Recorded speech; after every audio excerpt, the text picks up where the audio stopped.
Oh, on bussin'? I saved this because I'm going to use this as an Instagram caption. I like this line right here.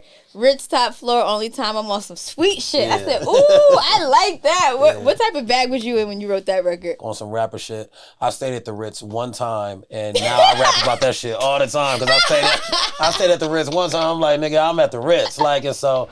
What's up, guys? Nyla Symone here from We Need to Talk. As you know, we drop 2 interviews a week, each and every Monday and each and every Thursday. Brand new exclusive content from your favorite celebrities, influencers, whoever. So make sure you guys hit the subscribe button so you can stay up to date with everything that we have going on. And make sure you guys just share, tell a friend to tell a friend, drop a comment, show your girl some love, all right? Okay, so you're back with another project. Yes. Last project was in 2020. 2020, yes. What's the name of this project? Porches. So, okay, yeah, I didn't know if that was just... Okay. It was like something cryptic and whatnot behind it. Yeah. What I really like about it is how cinematic it sounds. Yeah. Like I can picture it as if it's a fucking movie. You have plans on doing something like that with Definitely. it? I told myself coming into this album, like I listened to a lot of albums coming into it that had that cinematic feel. Shout out to Miko. Miko helped me a lot with the creative direction on that. Yeah, go ahead. What albums were you listening to? The 2 that I literally like stuck to a lot is My Crazy Life by YG and Good Kid, Mad City. So to me, those albums, it could be biased because I'm on the I'm a West Coast artist, but I remember when those albums dropped and how I was riding around listening to them, and I would feel like I'm like in LA or in Compton while I'm listening to them, and I was like, okay, my skits and aesthetic to it, it gotta feel like that, like. You know, when you hear the mom yelling at the kids in the kitchen, we gotta have the pans clanking and you know, getting yelled out about some shit that don't got nothing to do with you, but you're trying to figure it out. It's like we have to have that. So we got with this super dope Foley artist that he specializes in doing like short films and movies. We were like, we're gonna grab him for that, and he was trying to cast actors, and then we got all the audition tapes back from the actors. And we was like, this sucks because not the actual actors suck, but they're not from where we're from. So then we just grabbed the homies and we mic'd them up. And literally when we mic'd them up, we just had them act out the actual scenes over and over and took the best takes. Like the dice games, we was shooting dice in the studio. Niggas was shooting dice for 45 minutes. Like we was doing real acting on it to be able to get the sound from it. And I think that's why it sounds the way it sounds. That's fire. Yeah. Sheesh, I love that. Okay. Porches taught you a lot. We all want to get out. Yeah. Well, first of all, like, what made you want to, like, name it Porches, like, or go at that angle? Yeah. Because I was thinking about it, like, damn, you know, I ain't really spend too much time on the porch. That's just me. But, you know, I'm an Army brat. And no, of course. Yeah, but it's not even specifically about spending a lot of time on the porch. It's more about the ideology of your neighborhood is what teaches you everything. You know what I'm saying? So Porches, in the name of it, also credit to Miko. We were trying to figure out exact words that describes what we were trying to figure out, and he threw out Porches. But it's more about the ideology that we're all products of our environment, and you learn your habits and good things, bad things, whatever. You learn all of that from your environment, and you kind of can't help it. It's just about wherever you grew up at. So if me and you grew up in LA or Maryland, if we have similar, you know, similarities in our life, similar class, similar income, similar, you know, whatever it is, we're going to have similar struggles. We're going to have similar things that we're good at. We're going to have similar things that we're not good at. Yeah. It's just going to be, and so it's this thought that like our circumstances connects us, you know what I mean? And so whether you learn that sitting on the porch, whether you learn that walking home from school, wherever you learn that at, that is your porch in a way. I love that. Great concept. Okay, broken winter break. Yeah. I was born in this machine. Some niggas is still in it. Yeah. So how'd you get out your machine? Yeah. For me, it came from my mom actually moving me out. So I was born in South Central, and in South Central, I really didn't have a life because it was dangerous. It was too dangerous in the 90s. So I couldn't learn how to ride a bike because my mom didn't let us go outside the front gate. You still don't know? Well, now I know because that's all I'm So I didn't know how to ride a bike at first. I didn't really have no friends on the block because my mom wouldn't let us leave the front yard. So we had like a front yard, a porch, and me and my brother that would be where we played at, you know what I mean? And so she didn't want us riding a bike because what if we ride too far out, get into some shit, get in trouble, or get hurt? And so it wasn't until My neighbor actually, him and his wife got into an argument, and he shot and killed his wife in the back, like in front of the whole street. Yeah, it was crazy. And that day, my mom packed us up, moved us to a hotel, and every day after work, she was going and looking for houses. And so we ended up moving to Carson, and that was how I got out. And I saw the difference because all my cousins still lived in South Central. I saw the difference in me and my brother and sister growing up then, and my cousins and the things that they were into and that we were into. And so that's why I say, I was born in this machine. Some niggas are still in it. Like some niggas they didn't have the family that can move them out and get them into a different, mindset. And then it goes into, I'll die for this shit. You know what I mean? Because that's what your mindset becomes when you just stuck in the machine so long. Man. Yeah. It's hard because, like, even, I say it's hard for you. Yeah. As a family member because it's your family, but it's hard to show people something unless they live it. Yeah, exactly. Like you can be a role model, and that's what I mean about like the album being more about understanding each other. It's like some people will some people will judge people for not moving a certain way or wanting better for themselves and whatnot. And I'll tell people like, how can you want better for yourself if you've never seen it? Like how are you supposed to know? Like I always use the example, like people didn't know they wanted cars. They thought they wanted faster horses. Like, how would you know that you need something, you know what I mean, until you actually even know that it's possible. Yeah. And instead of judging, we should start throwing our arm around each other and just try to help, because there's a lot of people that they ain't never seen no difference, so that's what they are. Man, that's real. I hate to go out of order with my questions, but what you just said about if they never seen it and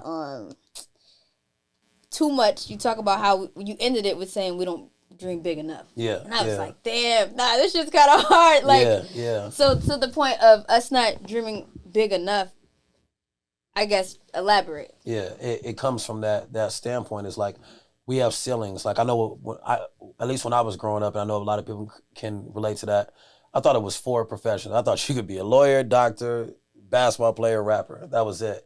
And I always joke with the homies about, like, ironically, I play basketball and now I'm a rapper, but I was able to see so much stuff. I was able to go to college and get 2 degrees.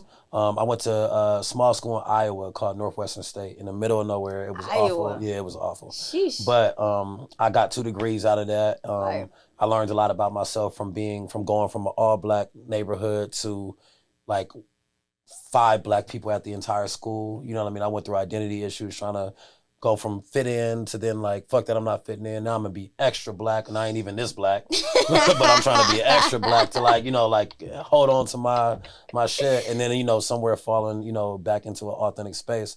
But yeah, like that's so funny. Yeah, it's like you trying to like overdo like yeah, they're not about to change me. Like I'm about to be extra black, you know what I mean? And then you start like, what the fuck am I doing? But yeah, like we don't dream big enough sometimes because we just haven't seen it. So how would you know growing up that you could be an engineer or something? Like I got taught about taxes by an 11-year-old white kid. My coach's son, he's 11 years old. He taught me about taxes. He taught me about tax brackets. He taught me about credit. He's 11. Wow. You know what I mean? Like, and so these are things that my parents didn't even know, still at the age that they were. Like I'm getting taught and then I'm talking to my mom about it. And she's like, oh, I didn't even know that. So this 11-year-old know more about taxes. You know what I mean? So it's just about not having the opportunity to dream big enough.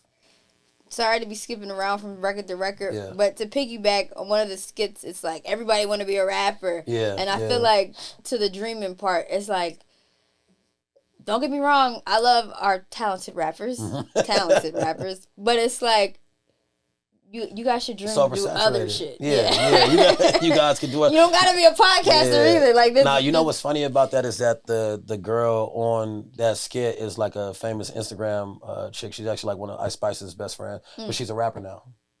LOL. She's a rapper now, and that was part of the reason I used the skit was because I always liked that video. I like a lot of her. I'm sure you've seen her page. And I don't want to blast her because I don't want to seem like it's like, you know what I mean, shitting on her, but I love her content and whatnot, and so I would always like look at her videos. And I remember when she made that video, I loved it. And then when I started rapping, I was like, "Oh, I'm for sure using this as like a skit on the record." That's funny. It's funny. It's ironic. Life works like that. Life definitely works like that. And I also feel like I don't know, rap is just a lick right now. So it's like it's a lick. Like I tell people that like, and I can't necessarily knock people for treating it as a lick. It does it definitely oversaturates what we have. But it's also like, I mean, I'm never mad at like somebody getting their bread. You yeah. get what I'm saying? Like, so it's hard for me to say that. I just wish that there was ways to divide the licks and you know what I'm saying? Like, I wish it was a better system to do that. Same, because I feel like all the like quality art gets lost in all the noise of the people just here for the bread. 1,000%. And I think it comes down to both media and the artists. Like, we're so caught up on the attention and numbers and what you do streaming wise and listeners wise that there's not enough people giving back to the actual art. You know what I mean? Like, I say this all the time. Like, I love Cole, Dot, and Drake, and those are like the three catalysts of our culture. But like, how many hip hop artists have they broke? And that's what I talk about all the time. Like, none. You know what I mean? Outside of the ones that they can, and this is not to shit on them, it's just the truth. But outside of the ones that they've actually signed and can benefit from, like, how many hip hop artists have you broke? But then how many artists that make the other kind of music that we're talking about, how many times have you gave them a feature and blew their shit up?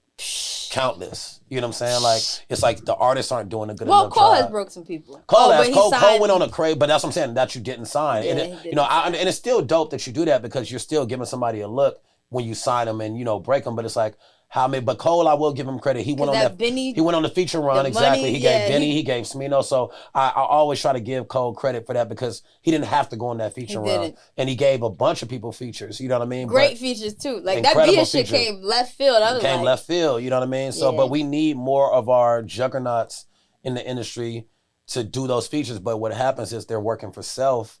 And so if it doesn't benefit them, they don't, you know what I mean? But it's not always about that. Yeah. Yes. I'll say yes and no. And this is why I say yes and no. Yeah. I say yes and no because I feel like, you know what? I don't even want to say that because I just sound jaded. But essentially, it's like, man, you be in this so long and you've been getting dicked for so long, that. Now you're just over it. Like, fuck it. Nah, I just want to. And that's what. Cheerio, nigga. It's funny. I was talking to AD about that, and we were saying like the game is just full of.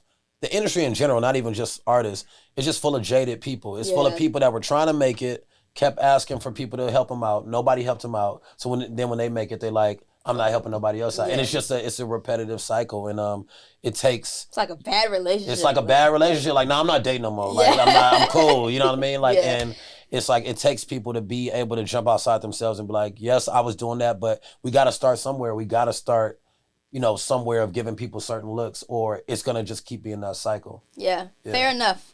Yeah. Speaking of K-Dot, you have a line on gang shit that's like, who gonna live up to Kenny? I don't feel like people be asking that question. I think that maybe because I'm a TD. I see it every day. Yo, who's gonna be the next Kendrick Lamar or TD? Who's gonna? And that's why I say it on there. Like I say, like, don't know and don't care. Like, I don't know and I don't care. Like, Kendrick Lamar is Kendrick Lamar. I don't think we need another Kendrick Lamar. Yeah. Like, and you see that all the time. Like, oh, who's gonna be the next? Like, I tell people, TDE fans are the absolute best and the absolute worst because they are the most overcritical, overthinking, compare everything. They're hip hop snobs. It can't be out for 2 minutes without them making a comparison. You know what I mean? And they want this the new generation to just duplicate what the old. But it's like, even if we tried to duplicate what the old generation did, y'all would never let us be successful at it because all you're gonna do is compare it to what they did. So we might as well just do us and do it. And do it in a different way. Yeah, I agree with you. I feel like you probably feel that more because you're for sure. over there. I get it every single day. But I do you really? Literally every single day. Like, oh, like, like this person's the new Kendrick Lamar. Zay's the new Kendrick. Reason the new Kendrick Lamar. Oh, Rayvon could be the. And it's just like, none of us are the new Kendrick Lamar. I don't. Like, and this is not even being shady because I love you guys already. But I never thought like, oh, this is the new Kendrick. It happens a lot. And I know Ray felt it too because Ray kind of got his signing announced around the same time that Kendrick announced PG Lane. Like, it was kind of like in the same breath. So I already know, without even talking to Ray, I know it was a bunch of people that like, oh, is this supposed to be the person to replace Kendrick Lamar? And it's like, bro, like, Rayvon is just a nigga from Long Beach. It's okay, you said two other things on here. Being in the shadow of legends and like being embraced. Yeah. It's a great thing, but also being in the shadow can be a little annoying, you know, because it's like, no, for sure. And I felt the second verse on Gang Shit, I felt 100% because my first OG is Angie Martinez and my second one is Charlamagne the God. Literally on the Complex list, top 25 media personalities, I got listed number 24. I saw that actually. In the so bio, though, congratulations about it that, says Charlemagne protege. And I was just like, I Yeah. just feel like how Charlemagne does his shit and how I do Yeah. my shit is two different styles. Yeah. So if you're Yeah. even paying attention, like, Yeah. just because I'm embraced by them doesn't mean that I'm them. So what's crazy about that is so New Beginnings, I sent it to Cole and I wanted him to listen to it when it dropped and whatnot. And the first thing that he did was send me back a voice message. He was like, "Dope, bro. I'm gonna check it out. I'm gonna let you know what I think." He was like, "But right now, bro, I want you to get on the phone with the label and change this bio." And because the bio read in the album, like, like Reason on his debut gets lifted by I wanted to say it's like the original 4 TDE members or something, like it was something in the lines of that. And he was like, "I'm looking at the track, like, don't nobody lift you. You're a reason, you made yourself, like, have them change this right now." And I remember being so embarrassed because I was like, that's the first thing he noticed and I didn't notice it. You know what I mean? And I called him immediately and had him change it. So I can relate to that. It's like, it sucks because it's like, you want to be on that list. Like, it's dope that you was number 24. I'm happy, but then and I then read you read it I'm and you like, yo, like, you know what I mean? Like, you like, I Yeah. worked really hard to get to this spot. You know what I mean? And you constantly go through that over here. Yeah. I love that he sent you a voice memo. Ever since he did that summer feature and he's like, Yeah. I'm sending this audio hug. That's what I'm calling everything an audio, Audio hug, hug. now. This interview is an audio, audio hug hug. from me and Reason. I hope y'all feel the love. And then you said you hate interviews. So I was like, Yeah. man, I meant to start the interview with this. Yeah, you said you hate interviews. You don't hate this interview, Yeah, right? I don't hate the interviews where it's real conversations, but the interviews where it's like, okay, Top Dog Entertainment, Reason. Okay, we're gonna ask, what is it like to work with Kendrick Lamar? What have you learned from SZA? How does it feel to be like? Those are the interviews that I that's hate, so and it's funny. and it's because it's like I have to lie, like, and I don't like lying in interviews. Like, I hate when I'm in an interview where I gotta lie about some shit, like. And so that song and gang shit was really my way of saying I'm not lying no more. So if you heard gang shit or if you haven't, just know moving forward, if you ask me a dumbass question like that, you're going to get an answer. You're going to get a dumbass answer. I'm not lying no more. I refuse to go the rest of my career having to lie about this. You know what I mean? I'm entertained, honestly, by that. Can't front. I can't wait to see your responses to that. Oh, on Bussin', I saved this because I'm going to use this as an Instagram caption. I like this line right here. Rich top floor, only time I'm on some sweet shit. Yeah. I said, ooh, I like that. What type of bag was you in when you wrote that record? I'm not gonna lie. So Bussin' is actually the part 2 of A Broken Winter Break. So it's about the little kid on the porch that grew up, and this is his mindset. We have to get in. Go ahead. We could definitely get into that. So it was about that mindset. But I will say, like, on some rapper shit, I stayed at the Ritz one time, and now I rap about that shit all the time because I stayed at the Ritz one time. I'm like, nigga, I'm at the Ritz, like, and so I do that sometimes and get on some ignorant shit. Like, if I do something one time, like, I remember when Top flew us on his private jet to Atlanta. My next 7 verses, I had private jet in my next 7 verses. I'm in a private jet. Like, I'm not mad at you. You did it. Most niggas ain't did that shit. Yeah, you feel me? Like, so I'm like, yo, my next 7 records, I'm in a private jet and you can't fuck with me. Like, it is what it is. That's funny. Yeah. But back to what song is the record with the brother on the porch? A Broken Winter Break. That song really had me going. This shit could really be a movie. Yeah, nah, thank you. That's what it's supposed to be, able to paint a picture to where when you listen to it, you feel like you there. You know what I mean? Like, and that was our whole thing. And I think that song to me and Porch Steps to me are like the 2 most important songs on the album when it comes to conceptual wise, because they paint what the album is about. And so it's about being a product of your environment. And that song, what I love about it is that it's this story about this guy, me actually, like, coming home from winter break. I was gonna say, is it a true story? Yeah, but parts of it are like exaggerated. So it's like me coming home, getting my stuff stolen and feeling like the pressures to retaliate because of how I grew up. But you're getting pressure from outside people that you have to do certain things. You really don't want to do it, but you feel like it's gonna make you look soft if you don't do it. You know what I mean? And so you're hiding it and you're going through all this. These are the emotions you have. But the whole entire time, the part that's exaggerated is I don't have like a little brother, but like, this is how young people learn how to operate. So young kids on the porch, they just watch their older siblings and cousins and brothers and aunties. And neighbors. You know what I mean? Dude, like, I remember being a kid and my auntie sending me, to the store to get her some cigarettes and whatnot and all of these things. And you just absorb that and that's who you become. And so it's really, the story really ends up being about the little brother that's on the porch that's just watching all of this happen. And he don't know that his bigger brother really don't want to be about this life. He just sees his bigger brother actually being so now when he grow up, he is really about all of that. You know what I mean? Because that's what he absorbed. Yeah, that's true. Someone told me that my brother, and this is Whatever. But someone told me that my brother had smoked weed, and at the time I didn't smoke weed until like after I graduated college. Yeah. Like 7 years ago. Gotcha. But one of my brother's best friends was like, yeah, Joe smokes all the time. Yeah. So I'm like, oh, well, if he, maybe I should try it. Start then. thinking about it. Yeah. I fucking tried that shit. Whatever. I go visit my brother, and he lives in LA, so LA got all the weed. Yeah, so I'm like, yo, let's get some weed. It wasn't legal here yet. So I'm like, let's get some. He's like, wow, I don't smoke. I'm like, no, what you mean you don't smoke? Your man told me you smoke. He's like, nah, I've never smoked in my life. What are you talking about? I'm like, but I literally thought like you literally did it because you like my brother did it. Yeah. Yo, literally. So that's why I was just that. So and that's usually how it goes. It's like the people that you look up to or rock with. It's like you see them doing it, you just automatically start doing it. Yeah. Damn. So that hit home because I did some stupid shit too because of that. But you know what? I'm not even mad at it. Shout out to my smokers.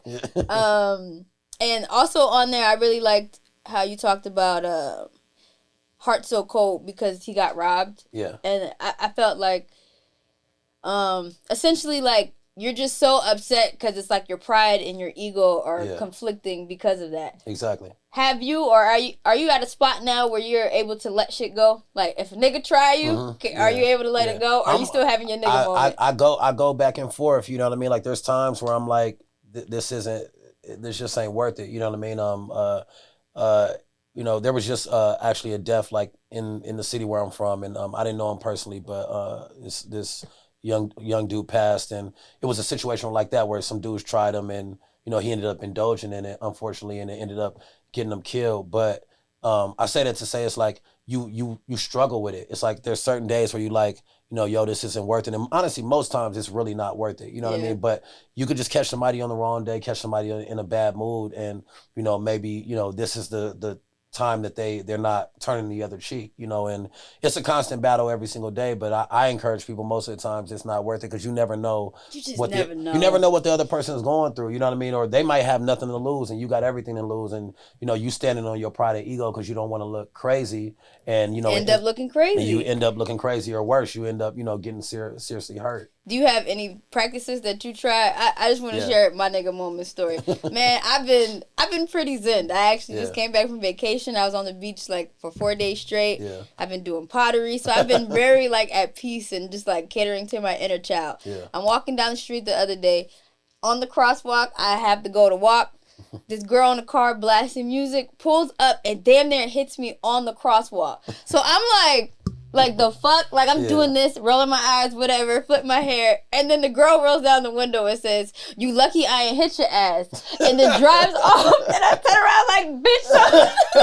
And it happened so, but it literally took me from 0 to 100. I'm like, bitch, what the fuck? Like, whatever. For like the next 20, 30 minutes, your blood boiling. All of that. And then I'm like, why did I let her fucking piss me off? But she did almost hit me. And I wish she did hit me. Because if this girl was fucking listening, if you would have hit me, bitch, you would have lost the lawsuit because I'm on the crosswalk. New York, man. Like, that. But that shouldn't have got to you because people almost we was just talking about that. People almost get hit every day here. Like every Uber I've been in has almost killed 3 people. Yo, I've gotten hit before. Every single Uber I've been in this entire trip has almost killed 3 people. Like it's crazy.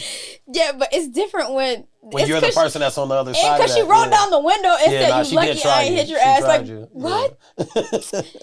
Anyway, yes. And by the way, I did get hit before when I was working overnights at Power. That's crazy how you just said that. So like it's just normal. Yo, I did get hit before. Yeah. The guy was turning in. It was an old guy. Yeah. Old Asian guy at that.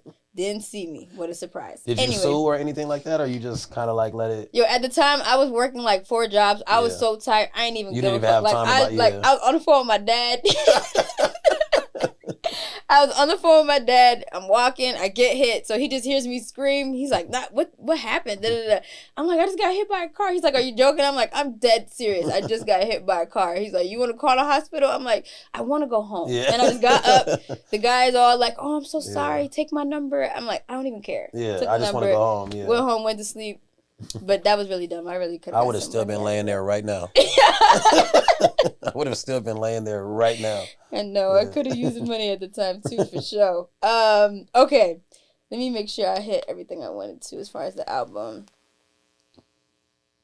Throughout, this is my last one, and then we'll pivot to the game. But throughout the album, you have a lot of dates being set. Yeah. What are the dates representing? Because they kind of go everywhere. Yeah, they kind of jump.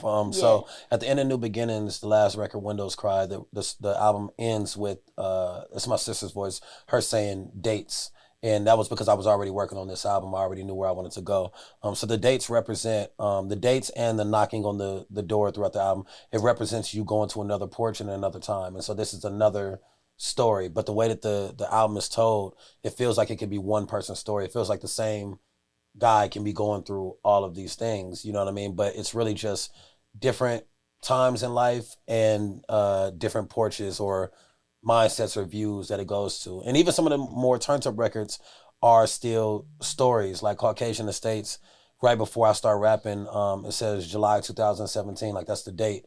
So that lets you know, like, we're on a different porch, we're on a different story. And that's the summer when I met Musa and was about to sign a TDE. And the mindset of Caucasian Estates is every time a nigga gets signed, he want to get the fly whip in the White House, like, you know, in the Beverly Hills or whatever. So it's a Caucasian estate. So every time you hear a date or knocking, it's like we're in a different porch, a different story, a different mindset. Makes sense. Yeah. Okay. Yeah. I like it. I like it a lot, man. I'm excited for this album to drop. When's it dropping? On the 28th. So it's coming cool. It's coming real soon. 28th. End of this month. Love it. Okay. Yeah. Are you nervous? A little bit about this game, but you talking about the album? No, I'm not nervous about that. Not nervous about the album. He said I'm nervous about the game. Let's get into the game. Yeah. All right, guys. I hope you enjoyed that lovely conversation. You already know we need to talk for all your exclusive interviews with your favorite artists, celebrities, influencers, etc. Now, if you guys haven't already, make sure you drop a comment. Show me some love. Let me know what you like, what you didn't like. I'm open to criticism. And also, please, whatever you do, make sure you hit the subscribe button so you can stay up to date on the latest content that drops when it drops.